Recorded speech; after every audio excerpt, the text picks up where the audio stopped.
What's up, guys? Welcome to the hashtag Ask Damo show, series 2, episode number 14. So this is the show where you get to ask questions about music, music industry, social media, distribution, etc., and we'll do our best to answer them. With me, as always, on the wheels of steel is Mr. Morgan M. James. Hello guys, how's everyone doing? Yes, good. So, questions? We do have some questions. We do. We have some good questions. Questions have now been coming thick and fast. I have, just on an update, I have been spending or allocating a lot more time in the DMs, in the comments, especially YouTube and Facebook, trying to catch up. It's taking me a lot of time, but it is working. But I am getting a lot more questions, so which is good because we get more questions for the show. But if you do have stuff you want to talk about, DMs, comments, then you know that's where I am. That's where I live. So, shall we start? We shall start then. Right. Are you ready for question number 1? Wait. Ready. Now you're ready. Okay. Here we go. Question number 1. Hey Damian, what about how to get your first 100 true fans? I've heard of this 1,000 true fans idea, but how can I start with the first 100? And that is from Sephoria Music. I love that. Okay, right. So, going back to the question, 100 true fans, which comes from this idea of 1,000 true fans, which was a guy that kind of made popular, was a guy I think was called Kevin Kelly, who talked about if you can actually generate, rather than just an audience, 1,000 true fans or 1,000 fans who are so with you on their journey, what we would class in the band world as super fans, effectively. How can you create 1,000 true super fans? Because they're going to want to support you with merchandise, they're going to want to come and see your shows, they want to get involved in your social media. Once you've got that, that's when things really start to pick up, and that's what you're after. Now, the question is, how do you start that? How do you get your first 100 true fans? So let's think about it like this. We are now in a time, with social media being so transparent, we are in a time where the tradable commodity, Gary Vaynerchuk talks about the tradable commodity being attention. I would suggest that we are going a stage further than that now, and I would suggest the tradable commodity is now value. That to me is the most important thing. And so we are leveraging value, we're leveraging worth. And so what am I going to give you if you come with me on my journey? Is it just going to be some videos? Is it content? If it is that good enough? Am I beautiful enough? I know you're saying no right now. Am I talented enough? Okay, I know, yeah, I get it, still no. So what am I going to give you? I'm giving you education. Now, if you're in a band, you're not going to give education, but you might be giving your story, you might be giving your values, it might be what you stand for. But on top of that, there can be more than that. For example, rather than just putting music out there, I'm talking about, for the real true superfans, how can we give them the most value?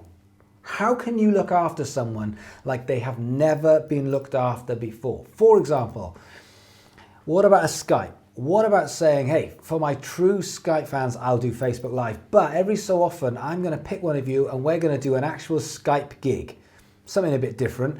How about, rather than when you're doing competitions, rather than giving out these measly minor competition prizes like a CD or a t-shirt, why not give away something monumentally huge? Why not say to someone, here's an idea, why not say we're going to do a competition prize, and the winner, whatever you want them to do, the winner isn't going to get free tickets, the winner is going to be on the guest list for life, which means if the band builds up and gets to the point where you're playing Wembley Stadium, they're there for free. They can come to any gig, anytime, and they're on the guest list for life.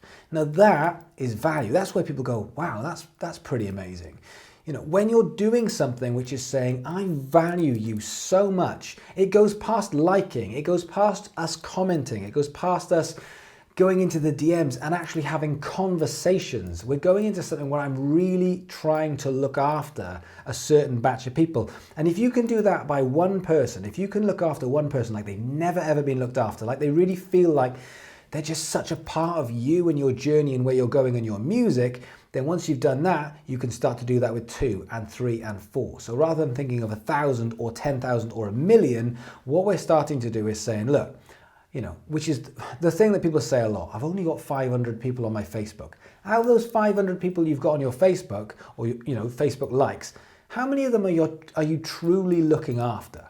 I'm not talking about how many are you advertising to or marketing to or telling what to do. How many of them are you truly giving value to that they just think, wow, I'm so glad I'm a part of your community. I'm so glad I'm a part of your page. If you're doing that, that's when you start to build this 100 true fans. But it's not instant. You can't just give someone and go, right, I'm giving you this, now you're a true fan. Being a true fan takes time. They have to see you. They have to buy into you. They have to buy into the personality. At a lower end, they're going to want to talk to you. They're going to want to be part of when you're putting statuses up. They want to be part of the comment. They want to be recognized. They want to be acknowledged. This is how you look after people over a period of time. You've got one. You know, everyone has that thing where they're in a band and they go, yeah, we've got a couple of really weird, nutty, crazy super fans. Well, you look after those super fans like they've never been looked after before, and other people will be watching and they'll see, and then all of a sudden you double the amount of super fans, and you keep going and you're patient and you keep working hard at it, and that is how you build this 1,000 true fans, or in this case 100 true fans. You start with one, and you look after these people like they've never been looked after before. And if that means you go and buy 100 t-shirts, which you're gonna sell on your merch stand, and you just say, yeah, but apart from Sally, I'm gonna give Sally a t-shirt. Apart from Joe, I'm gonna give Joe the t-shirt. I'm not gonna pay, I'm just gonna give them and just say, look, just because you've been with me since the start, I just wanted to say thank you, here's something. It's how you can do something more than the obvious, more than what's just enough, what's just needed to keep them on your socials. Look after them. That's the key. And that's what we are now, where we are now at. We are tradable commodity of value, of what we can put in. I love that model though, 100 true fans. Turns into 1,000, turns into 1 million. Or in some people's cases, 20 million. Yeah. Right. Okay. Damian. Yes. Are you ready for question number 2? Ready. Here we go. Can a guitar player have a future? And that is from Andrea Theander. Well done. Can a guitar player have a future? Can a musician have a future, especially guitar? If you look at music shops, guitar sales have been going one way for a long, long time. And in fact, read a blog from a few months back saying what's amazing is guitar sales are now 50-50, girls and guys.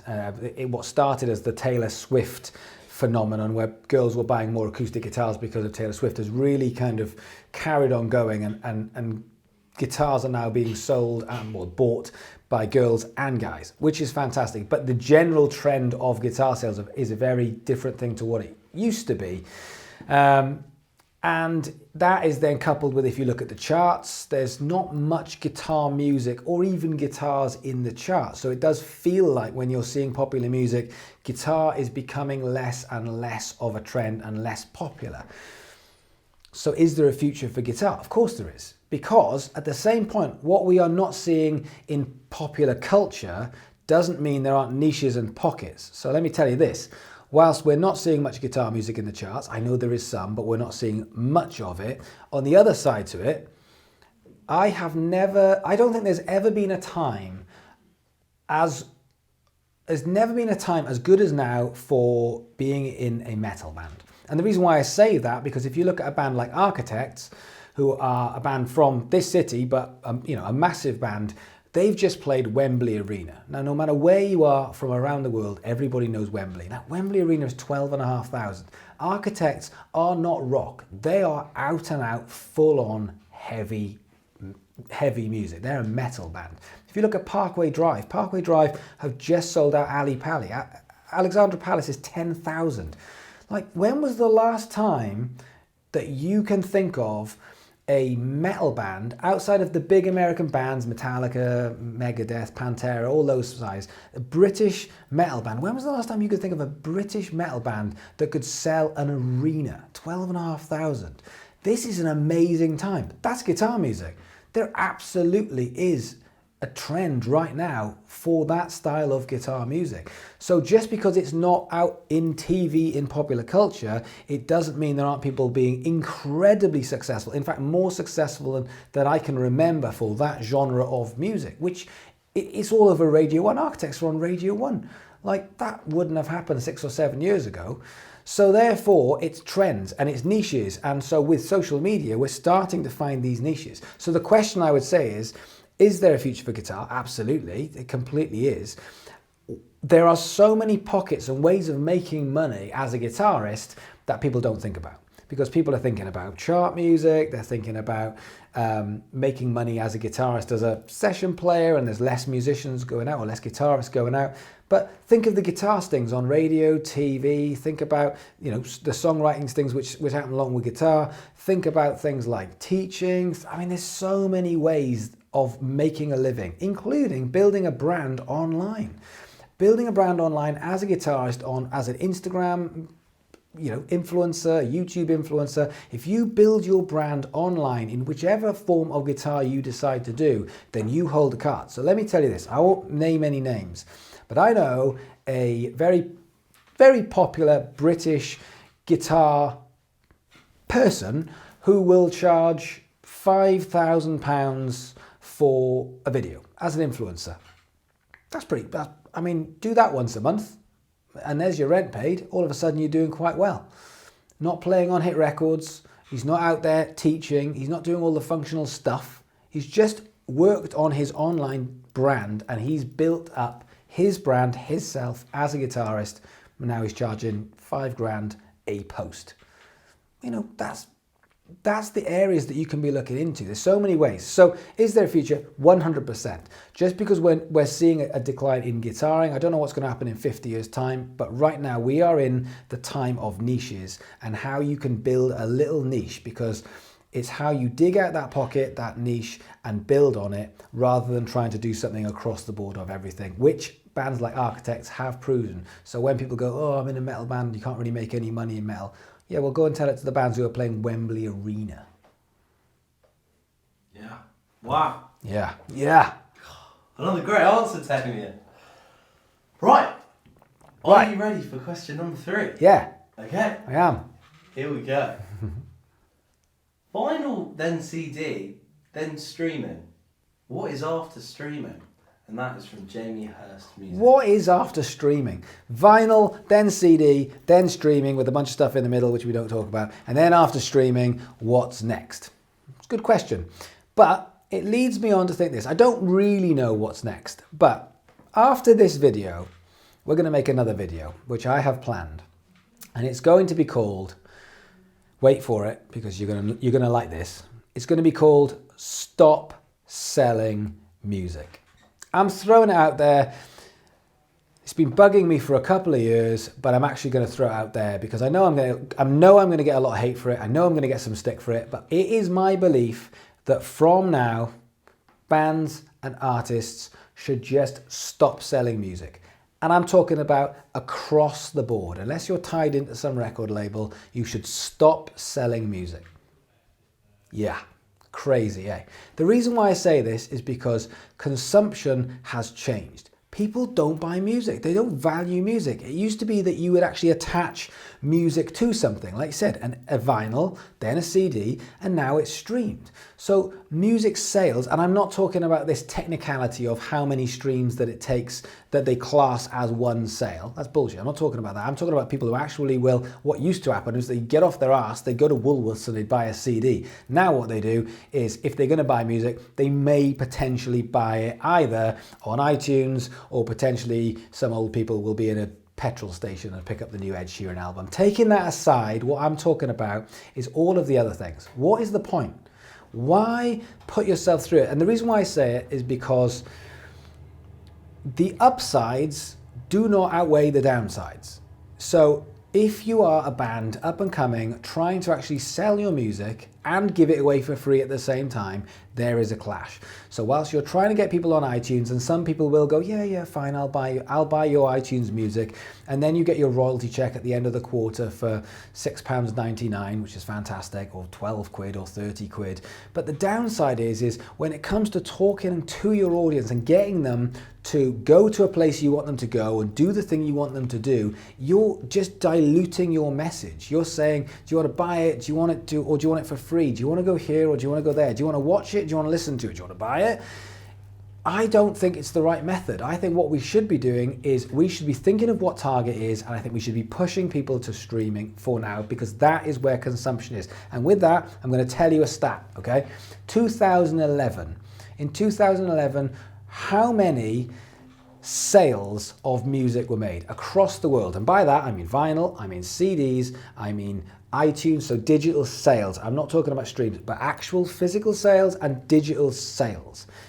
It was 330 odd million sales across the world. 5 years later, just 5 years later, the same stat of selling vinyl CDs, digital sales, went down to 169. It went from 335 to 169 in 5 years. That is half. Half of the music sales from 2011 are now in 2017, and where in 2019 it's going to be less than 100 million. It's going down fast. Why? Because we don't own CD players. And yes, I know people are going, well, I own vinyl. But how many people buy new music on vinyl? I love vinyl. I listen to vinyl probably most days. I don't really buy new music on vinyl though. I'm still into that kind of going and buying old school vinyl stuff. I love that. So why? Why put yourself through it? Why have those CDs under the bed which are never going to be sold? Why tell people to go and buy music and to give it away for free, which doesn't respect the consumer or your audience? If you look at even the biggest artist in the world, or the biggest artist in the world, Ed Sheeran, if you look at where he predominantly makes money, it isn't music sales. It's touring, it's merchandise, it's streaming, but it certainly isn't selling the music. So I'm throwing it out there. I think whatever's next, it won't be paying for music. I just don't think it is, unless it's going to be attached to something, and we've already got to the point now where we're used to it not being attached to something. The music quality isn't going to get better for us because we're in a world of, the headphones will get better, but that's the way we listen to music. When I get in my car, don't have a CD player. I just press a button on my phone and it starts playing. And my dad, I don't think he's watching, and I don't think he'll appreciate me saying this, but my dad is 300 years old, and my dad doesn't have a CD player, and even he can manage to figure out that Spotify is attached to his car and he can play the 3 albums that he likes on Spotify, which were made in the 70s, through his car stereo. Now, I'm not talking about merchandise. If you are out at a show and you want to sell 10 CDs or 20 CDs at a show in order to be able to keep yourself on the road so you can get a hotel room, that's not selling music. You know, that to me is merchandise, and that's a way to stay on the road. I'm talking about selling music. You can equally sell merchandise. I'm throwing it out there. I don't think artists should sell music again. I think it should be just off the table, and that way there's one less thing to promote, one less thing to think about, one less target to hit, and we can make a clearer message to the audience, which is, we have got music coming out. This is what I want you to do. Nice and easy. I want you to go to Spotify and listen to it. Stream it. And that way you're also respecting the wishes of the audience. I want to listen to music, but if you give me a CD, I'm going to try and find you on Spotify. If you're not there, then I've got to go and trawl SoundCloud or YouTube. The last thing I'm going to do is go and try and figure out how I can play a CD. In fact, I tried to figure out how I could play a CD this week because I was talking about it. I figured the only way I could play a CD is next door, which is where I live. I have a Mac, an old Mac. A Mac which is so old that it doesn't really work anymore. So since then I bought a new Mac computer and I play on it. But because it's an old Mac, it has a CD player on it. That's literally the only way I could physically play a CD right now. Other than that, I'm out. Unless it's vinyl, I can't play cassette. Unless it's vinyl or it's streamed, I'm out. So that's my thoughts. So I'm going to make a video on that. But it leads me on to another question, which is, I know this is the Ask Damo show, but I'm asking myself a question. Innovation in music. I did a talk last week at Waterbear College.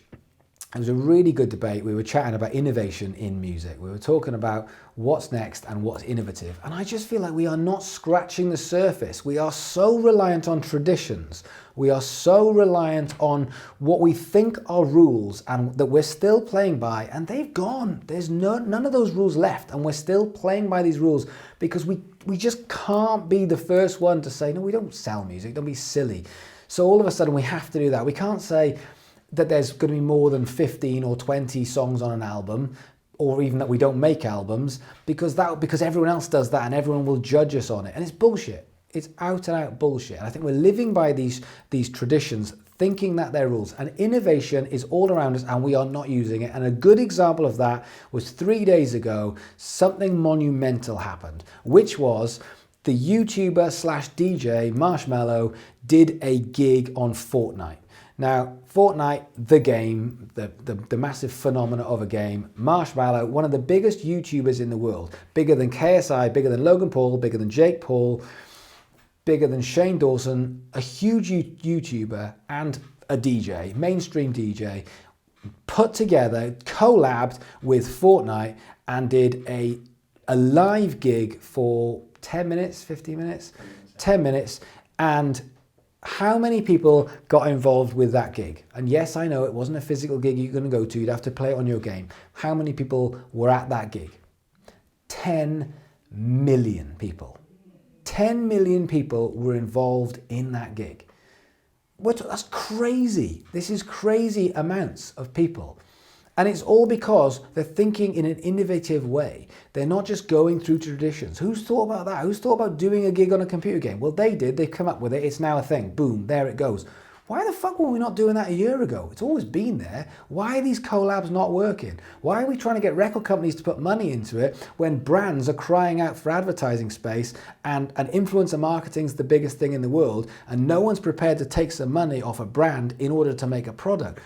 Why are we not actually trying to sell content? Why are we trying to sell music? All of these questions, innovation is all around us, and I don't believe that we are opening our eyes and allowing ourselves to fail by experimenting with how we're going to sell the brand, not the music, how we're going to promote ourselves, what we can do once we've done the promotion, how we are looking after audiences. We're not being innovative enough. We're just doing the same old, scared of doing something different because we're going to get judged or we're going to fail on it, and we can't take that. And I think the question right now is, there is so much innovation out there and we are not, as musicians, we are the creatives. Creativity is social media. The ones who win on it. When you guys send me questions and you say things like, yeah, but who wants to hear about me? I'm really boring. I've got nothing to say. Well, you shouldn't be an artist. That's what an artist is, unfortunately. Unfortunately, Lady Gaga isn't Lady Gaga because she sold 10 million albums. Lady Gaga, before she was famous, still had something to say. She still had things that you were interested in. That's how she got where she wants to be. So we don't need to be crazy and do wacky shit, but we need to be innovative. And I think that Marshmello thing for me is something that's just happened, which just goes to show that opportunity is all around us if we're prepared to be creative. And yes, they're at a high level. Marshmello's got 26 million subscribers and Fortnite's the biggest game in the world. But you can take this down onto all different levels. There are brands everywhere. There are companies everywhere. There are people who need to collab with artists, with people who can trigger emotions. And I think that's the bit we need to be thinking of. So I would like to start thinking of some more innovative ways rather than this traditional selling music and then pissing and moaning when music doesn't sell. Why would it sell? Look at the consumption. No one's buying music, really. If they do, it's guilty. And on that selling music thing, at Christmas, Spotify launched its top 100 tracks. And you could go into your top 100 tracks that you've listened to throughout the year. I had, out of the 100 tracks, there's probably 40 to 50 different albums. So when people say, well, I buy music, have you bought 40 or 50 albums this year? Because if you have, high five to you, but I can promise you 99% of the people who are watching this have not bought 40 or 50 albums. But I bet you they've listened plenty of times to those 40 or 50 albums. So people aren't buying the music. So why not we start to be a little bit more innovative and come up with some new ideas rather than harping on about Pink Floyd in 1969. I'm going to make this video in a minute about selling music. And I know it's going to be controversial and I know people are going to have feelings about it, but I want you to take part. It's going to be called Change My Mind. Music, don't ever sell music ever again, change my mind. And I'm quite happy to discuss it, but that's my belief. And I'm going to make that video in a minute. It's going to go live this week. But more importantly, come and be a part of this community. Come and talk to me about this stuff. And like, share, the usual stuff. See you again tomorrow.